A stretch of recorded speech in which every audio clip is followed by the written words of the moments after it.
Hello and welcome to the Cardiac Cats YouTube channel. I'm your host, Jacob Shorba, and today we've got a longer video for you where we're going to discuss all the players that I think will feasibly have a chance of being traded at the trade deadline. This is going to look at everyone as if they are traded the week of the trade deadline. That's what all the numbers are going to represent. That's important to note because this really does change every single week. The value of these players change every single week. What teams are going to have to pay them. So this is looking at it from a standpoint of after week 9, if they're selling these players. Now, I've got 7 guys that I'm going to talk about today. There are 2 that I did not mention in this video that I'm at least going to talk about for a moment, just to at least say that it's possible, right? Mac Jones, Ronald Darby are the 2 names. I could see a team maybe wanting them, but I think with Mac Jones, I don't know how much value you're going to get. And the whole idea for him was for him to come to Jacksonville and reset for a year. It wasn't for him to come here for half a year and then to go start somewhere necessarily. I think he needs this full season in Jacksonville. Not that the team is going to necessarily decide off of that, but I don't think he gets moved. I don't think that's their intention. He's their backup. They don't really have another strong option. And then Ronald Darby, it's just a matter if another team really wants him. And we'll have to see what kind of injuries take place because that could really factor into it. And there's probably a team that I don't know of right now that would be interested in making that move. So with that all said, we'll jump into the first one that I've got notes on. We're going to go from our smaller names to our bigger names. So let's start out with Walker Little, an obvious one, right? One we've been talking about probably for over a year at this point. Walker Little is a glorified swing tackle for this team and has not really seen the field a whole lot. And he's going to be gone after the season. And I wouldn't blame him if he wanted to, get onto another squad because he just hasn't got the opportunity here. Even when he's earned it, it just hasn't been given to him. This team has doubled down again and again and again with Cam Robinson, which, it's had some good results, but it's been expensive, right? And that's the big knock on that because, yeah, Cam Robinson, he's a starting caliber tackle in the NFL. He's a pretty good pass protector aside from some really bad games at times, but, it's a lot of money for him. So there's always been this question of what's the future for Jacksonville. Right now, I think it looks like neither of them, I would argue. I think they're going to have to go out, probably draft another tackle this next year. But Walker Little, his future in Jacksonville is pretty much over at this point. Now, to explain this graphic, just so everyone knows what this all means, the top line, we're going to have all the cap hits that Jacksonville would be sustaining from a trade, assuming this is after week 9. The green number, or in some cases it'll be red, indicates the effective change in cap from what it was before. So in this case, Jacksonville would have a cap hit of like 1.67 million this year for Walker Little if they traded him, and they would save about $750,000. The acquired cap hit is what it would look like for the team acquiring him, and this is specifically for the team that I have mocked here, which is the Chargers for this one. And this can change for teams because some teams are going to have a bye week later in the season. Some of them will have them done. So there's a chance that some of these players, they might end up playing 18 games in a season because, what if you go to, say, the Kansas City Chiefs and they don't have any bye weeks late in the season, but you didn't get your bye week with Jacksonville. So it gets a little bit different for some teams, to just keep that in mind as a factor. But for Walker Little, I think because you brought in Javon Foster, because I think you can at least count on him as a backup for now, he's a player I would move off of. I would consider it with Walker. I think as long as you get a decent offer, it's a move you can make, but I wouldn't rush to it. I would definitely wait till the trade deadline because if you do have an injury, you probably don't want to move off Walker Little at that point. I don't think that would be as smart. But 2 teams came to mind here. One was the Chargers, specifically because of the Joe Alt injury recently, which I think he's returned or is going to return soon. So it's just kind of to lock down that position if they have any injuries in the future. It's a cheap move for them. The Chargers are 3-2 right now. They're going to be trying to vie for a playoff spot in that first year under Jim Harbaugh. And then for the Cowboys, they just haven't had that great a play at tackle. Tyler Guyton, as you know, no one's shocked here. The developmental prospect has not been great in his first season. So it might be a nice move for Dallas to get a cheaper guy.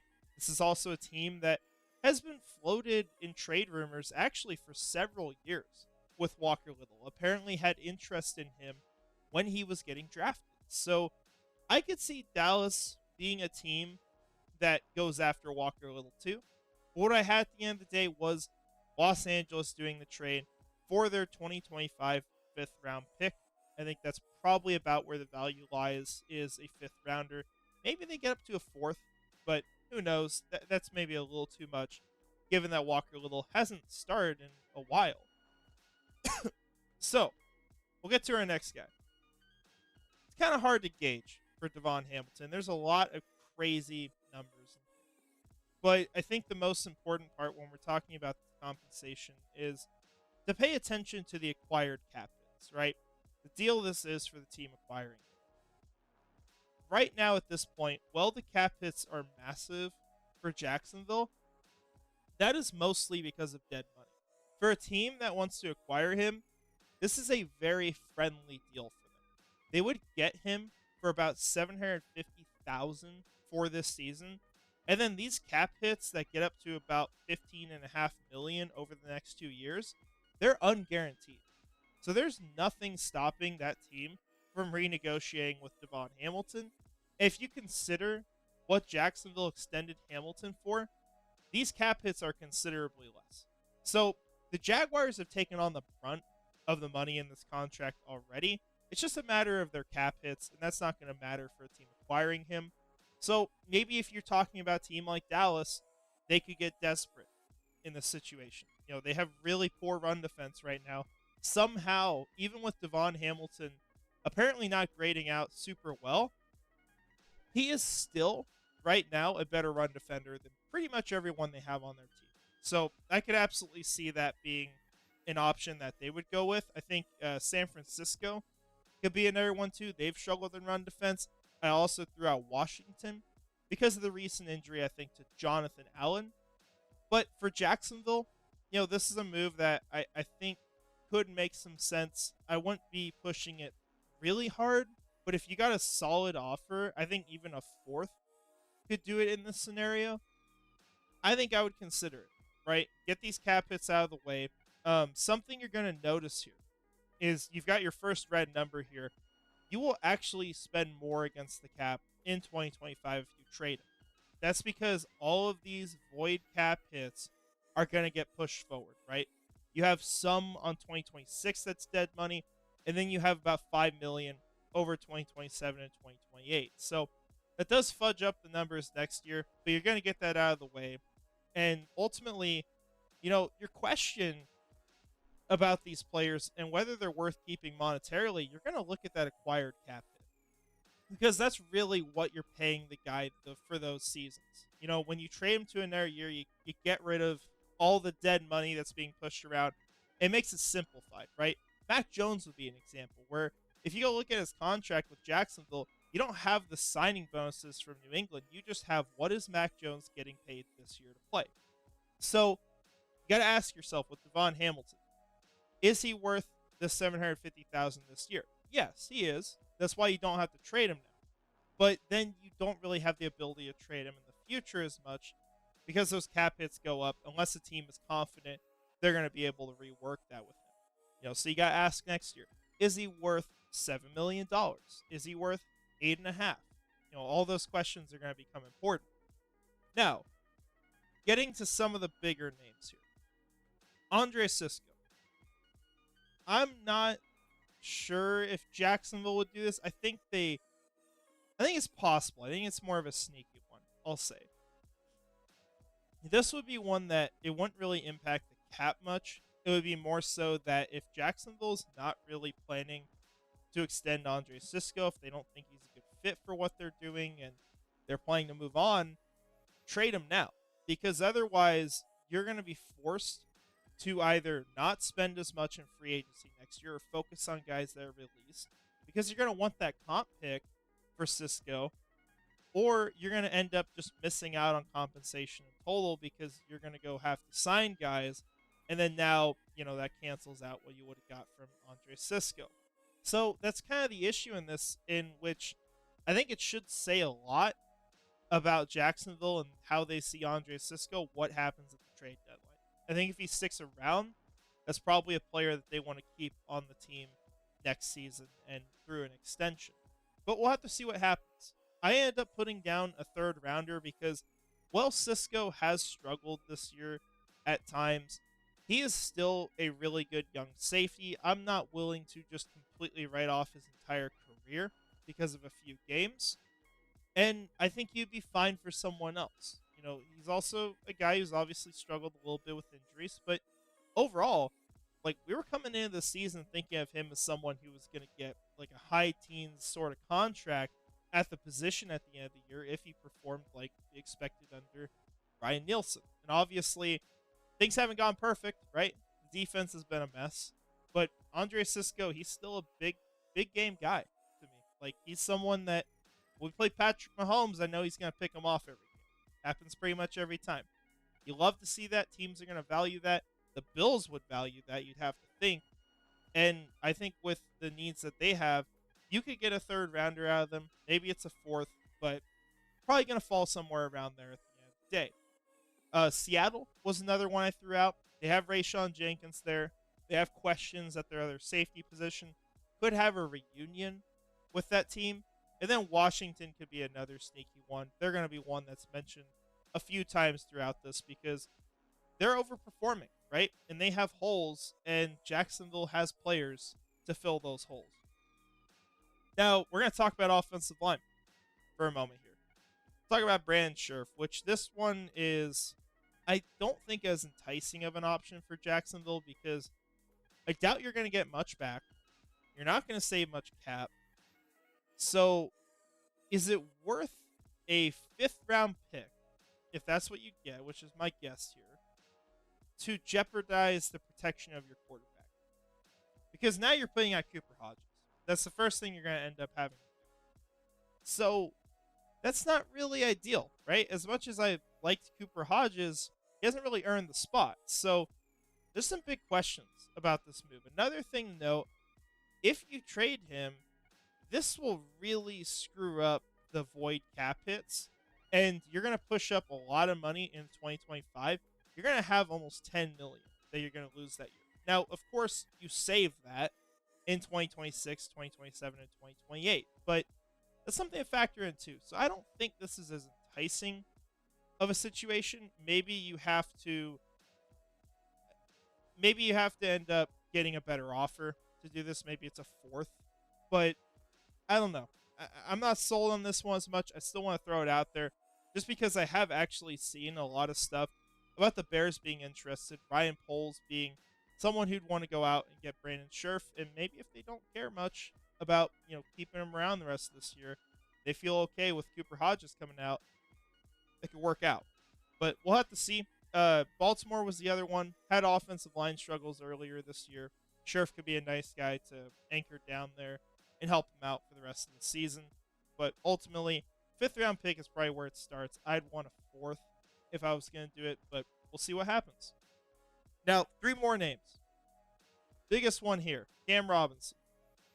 This is the one that I think out of all these options, aside from our final one, if there's one that you'd save more, this is going to save you a lot of cap space. You would save about $7 million. And the reason why is because Cam Robinson is playing on a contract with a high amount of base salary, no guarantees. I guess that's just a note to throw in. And you don't really have to keep him around, right? Like, this is just because they feel like keeping him around. This is, $17.75 million, I think, that they paid him in 2024. That's unguaranteed. Some of that's through signing bonus, some of that's through the games he's played already, but that's the amount. And so, maybe they want to fix the cap, right? Maybe they want to move off of him. keep Walker Little. I don't think you're trading Walker Little and Cam Robinson. That's not really feasible. But if you move off Cam Robinson, you feel like Little can hold down the fort. Maybe if he starts, he drives up the value. He gets you a higher comp pick in the future, or maybe he even earns a spot on the team next year. That could be feasible, right? But I think Cam Robinson would be a viable trade candidate in that scenario. So, looking at, you know, fits for Cam Robinson, you're going to have to take on a big cap hit if you're bringing him in, but I think you can restructure it. And two options came up, right? I mentioned the Cowboys again because, you know, tackle is a position I think they could use help at, and Cam Robinson, he fits that pretty well. But there's one really obvious one here, and that is the Kansas City Chiefs. You pair him back up with Jawan Taylor. You've had issues on the left with Wanya Morris, with Kingsley Suamataia. It's not ideal for them. And I think they got to take that position. Sorry. I think they got to take that position seriously, right? And that can be done by pairing up Cam Robinson with Jawan Taylor again and getting a player that's going to play well for you for the rest of the season.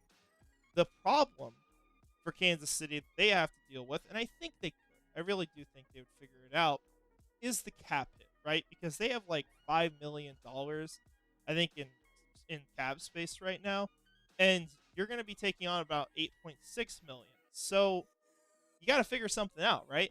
That you can't go over the salary cap. So they could restructure this deal. Maybe they restructure other deals, but I could see it where they bring them in, say, okay, your base salary is going to be this much this season. We're going to add on 2 void years. We're going to give you, say, $7.5 million in signing bonus. All of a sudden, that's $2.5 million for each year, and you're paying him $3.5 this season. Now you're under the cap. Now it's a feasible deal. I could see something like that. Now, as far as the cost for Cam Robinson, I went with the 3rd round pick because Robinson is still a solid starter in the NFL. As much as he was struggling early in the season, frustrated us early in the season, he's still a solid starter. And he's been a good pass protector for the most part this year. For Kansas City, if you get Cam Robinson and you decide to let him walk next year, which really should be the plan for them, you're going to probably have him get a large contract again. I'm not saying 17 million, but maybe it's something that's still 10 to 15 million, in that range. Whether it's 1 year or 2 or 3, as long as it's a high value, you should get a pretty nice comp pick from him. And Kansas City, you know, we know this is not a team that's spending a ton of money in free agency in recent history. They want to draft, they want to develop. That's their approach. Pay their own guys or occasionally trade for someone. So I think they would be a logical team to go get that comp pick back. Say that's a 4th. It's like, okay, is this worth it for, you know, locking down a left tackle during the final year of what you hope is a three-peat, and you go from having your late 3rd to having what is essentially a late 4th with the comp pick. Like, I would take that deal if I was Kansas City. I think that's a great deal for them. But for Jacksonville, once again, you got to ask, are you going to get the comp pick? You're going to have to probably spend a little bit next year to fix some of these holes. Not that you want to overspend, but you're probably going to have to consider it. So I think it's a fair question to ask. Now, here's the 2 biggest ones, right? Travis Etienne being the first thing. This is the one that I think is going to happen. And I don't know if it's the Minnesota. I have some questions about that now. With Cam Akers just getting traded to Minnesota, I think the Cowboys might become more likely at this point. But I thought this was a really interesting trade idea that I had. It was so interesting I had to mention, right? Because I think this is actually a really good idea for both teams. So, Travis Etienne's contract situation. We'll start there. He's going to be on the hook for about $4 million this year if you keep him. If you move him, you would save a little over $1 million on his contract. So there's not a ton as far as incentives with moving him for salary cap. Next year, you would save that 5th-year option that gets fully covered by the new team. But you're not really doing this necessarily for cap reasons right now. I think it's more so, you know, what is the future? what's our plan, and is Travis Etienne a part of that? If they were going to, say, rework this offensive line or wanted to give the next guy who comes in as the head coach or the GM a chance to keep Etienne and a chance to build things their way, sure, you'd keep him. But right now, the way this team is built, it just doesn't fit Travis Etienne at all. You're going to need tough physical runners to run behind this offensive line that's not getting a ton of movement, that's not a good run blocking unit. Once again, that's not what Travis Etienne does. He's good in space, right? And they're not going to get him the space unless they're throwing him passes. And what's the upside of that, right? Like, you can get you can get pass catchers at the running back position, not really for a high price. So it's something where I really like Travis Etienne. I think he's a valuable player, but the fit is atrocious right now because Jacksonville has done so little to surround him properly to succeed, and you're seeing the results of that right now. So you think about teams where he could go, where he could succeed. Dallas was an obvious one because you're talking about a backfield where there really just isn't a ton of competition. Rico Dowdle, he's fine, but he's not someone that you're like investing in long term. Ezekiel Elliott, I'm not even going to get into that. I don't need to get into that. With the Vikings, what's interesting is that while you might say, oh, they have Aaron Jones, they just spent $7 million on him or whatever amount it was for this year, and they just traded for Cam Akers. First of all, Aaron Jones is a 1-year contract. Second of all, Cam Akers, I don't know the comp that they sent to go get him. I don't know how much they sent. I highly doubt it's much. It's probably a 7th rounder. We'll see, of course. After I finish this, I'll go look it up. But it's not enough to really influence this move. If Travis Etienne is out there, Minnesota can get their long-term back. They can get someone who fits really well with what they do. They could do it for a pretty affordable deal, right? We got to remember that as much as Travis Etienne has struggled this year, go watch the film. This team is atrocious around him. They don't give him that many good opportunities. And yeah, he's not perfect. Yeah, he's had some mistakes. It does not mean that you throw out the last 2 years before that where he was a really good running back for Jacksonville. I think he still has a lot of value. Now, let's talk about this trade idea. And this is what's interesting because at first you're like, what? Essentially, they're giving us a second? That's crazy, right? Is that too high? Is Travis Etienne worth that? I think there's an argument that he could be, but here's the catch with it. Future draft picks are often devalued by a round. That is the standard in the NFL. If you sent a 2025 third, that's as valuable as a 2026 second. Because that 2026 second is another year out, and it goes down by a round worth of value. So if you take that into consideration here, let's look at this trade again, right? Because you're sending a third. If you move these values to what would they be in 2025, what Minnesota would be giving you, it's a third and a fourth because you're moving them each down a round. So you're sending a third to get a third, and you get a fourth. So you're trading Travis Etienne for a 4th round pick in that scenario. I wouldn't go to the full extent of saying this is just worth a 4th round pick. I still heavily value even further out picks, compared to current ones. I still think they're worth a lot. So maybe this is more of like a true value of sending their 3rd round pick. But this trade actually makes a lot of sense for Minnesota because you get immediate help, you get it for cheap. You have a draft class that's going to be really small this next year. You got 4 draft picks right now. Get a 5th one, get your 3rd rounder back, and then just part ways with 2 picks your next year. Yeah, they are valuable, but that's the price for it, right? And so it makes more sense for Minnesota if they want to compete right now. They're undefeated, so I think they should. That should absolutely be the focus, and it is there. And Jacksonville gets what they want. And Jacksonville gets draft capital that's going to be useful for the next regime, and they can wait on it, right? So this is a trade I would love. I don't think it happens, but ultimately I think it would be phenomenal for both teams if they were able to pull this off. And I even saw it just floated that this could just be a second round pick from Minnesota in 2026. They don't have one in 2025. I just think that it might make more sense to throw on the swap where you just take their third the next year instead of this year to help them out a bit too and just even out this trade a little bit more. Now our final one, Christian Kirk. It's hard to talk about this one because, and same for Travis Etienne. I want to make sure I say that. Christian Kirk has been a phenomenal player for Jacksonville. I think he's overperformed what was ever expected. I think he's shut up a lot of haters, and it's been awesome to see. But it has to be asked, with having a rebuild coming in now, are you going to be competitive before Christian Kirk starts to fall off? And you got to ask yourself, how much are you spending on him? That's a fair question. And I don't think Jacksonville's going to be competitive that soon. I think right now, with the way they did things and the way they went all out this offseason, my best case scenario is you reset this year, you have a good offseason, you build a solid foundation, you're better in 2025, but 2026 is the year where you get back to the playoffs.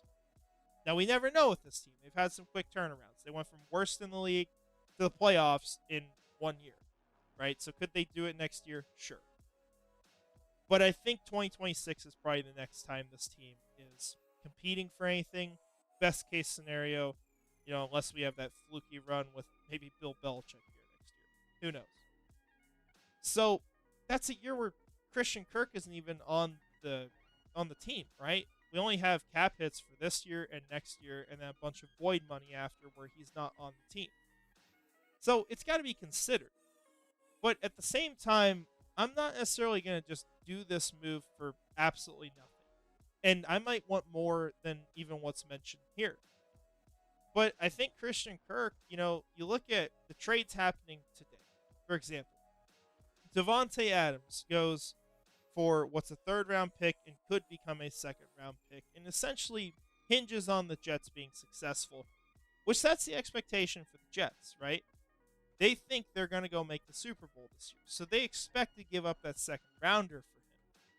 You look at the Amari Cooper trade. It's something like they're sending off the Bills are sending off a third and a seventh, and they get back a sixth. Now, Cooper hasn't played great this year, but I kind of look at these players in the same regard. Between Christian Kirk, Amari Cooper, same sort of value, although I would prefer Christian Kirk. So maybe you can get a little bit more out of it, but if it's a fire sale, who knows? Maybe you get lowballed, maybe you feel like you have to take an offer, and you do something like this. So maybe knock out the Jacksonville fifth going to Washington. I can see Washington just sending their third straight up. But the Commanders, we talked about them being a team we might mention again in this video. They are competing. They're playing at a high level. They still need help. There are still questions on that team. And I think getting a Christian Kirk for the Commanders to go along with Terry McLaurin, to go along with that offense, that's a really good fit. That's a really strong addition for them. And I think that would really solidify them as a top contender in the NFC and a team that could really shock the world through the playoffs. So I like the idea for Washington, and for Jacksonville, it's just a question of, how soon do you think you're going to compete again? Realistic, not your teal glasses opinion, but when is this team really going to be competitive again? And how long does Christian Kirk have left in the tank? I still think he's got time, right? But you got to ask yourself the question. It's fair to ask. So ultimately, for the team acquiring him, just to note it really quick, they will take on some cap hit, but this is a pretty affordable contract. The way you're looking at it is effectively, if this is for half the year with $6.8 million, that basically means his value for this season is about $14 million, and the next year 16.5, so it's about $30 million. This is sort of like a 2-year, $30 million deal if you started halfway through the season. Is Christian Kirk worth about $15 million a year? I think he is. I would absolutely feel that way. I think it's a good deal for the Washington Commanders then.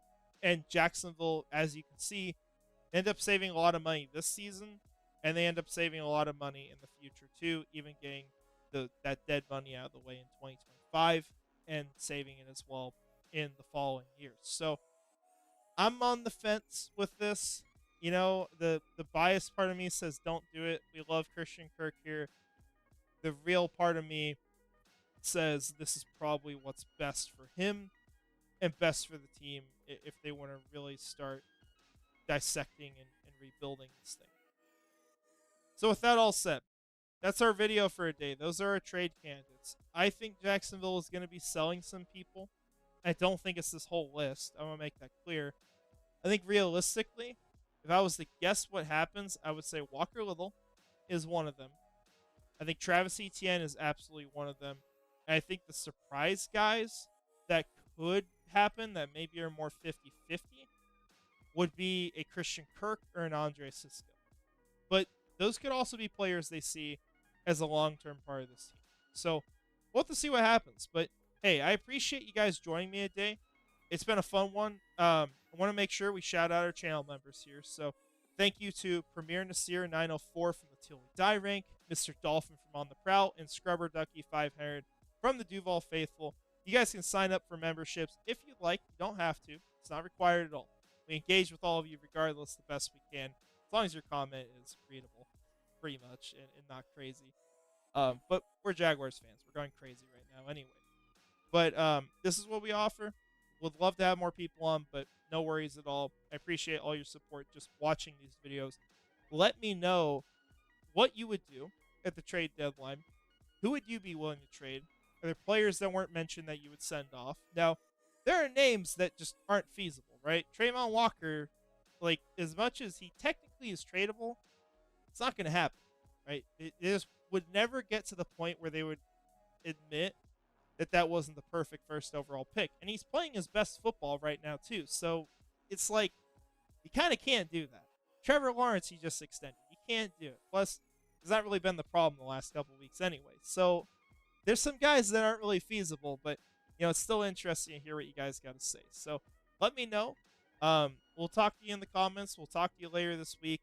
We'll hopefully have something live sometime soon. I might have to take off next Monday just in case Doug Peterson gets fired or something, because I think that's on the table. I'm legit going to talk to my boss about that because I think it's going to be necessary potentially. But thank you all for watching. I hope you have a great rest of your day. And finally, go Jags.